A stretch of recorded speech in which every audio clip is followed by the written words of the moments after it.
Part of what abusers do is they manipulate information in order not to create the clarity of an idea, but rather to sow confusion. And it's not just abusers that do this, of course.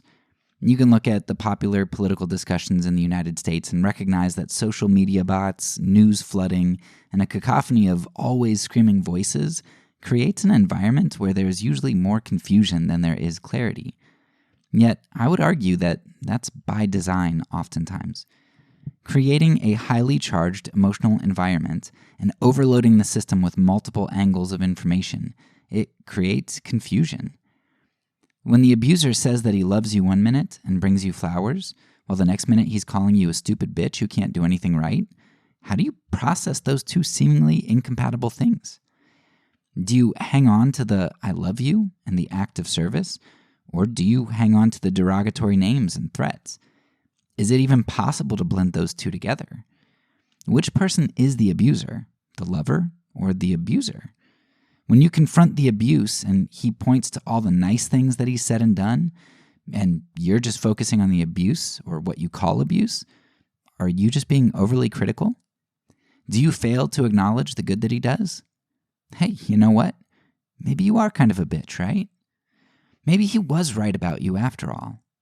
Now, right there is propaganda in action. While the sowing of confusion isn't the inception of an idea into one's mind, it is a tool which makes fertile the ground in preparation for that message. When the survivor tries to process all of the conflicting, dissonant information in her mind, she can't. But you know who can help her to interpret it? The abuser. The abuser is there in the confusion, the solid rock, the guiding light, the prophet who can see the truth.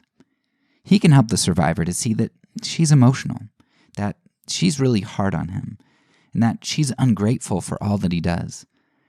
The dissonance that the abuser sows is intended to heighten stress and emotion, while simultaneously lowering cognitive perception. We know this is what propagandists do because we talked about it all the way back in the second episode of the season. Propagandists create enemies.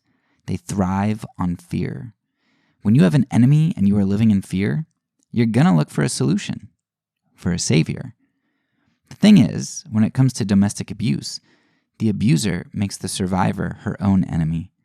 She can't trust her emotions, her interpretations of events, her friends who all think she's crazy, or her own sanity.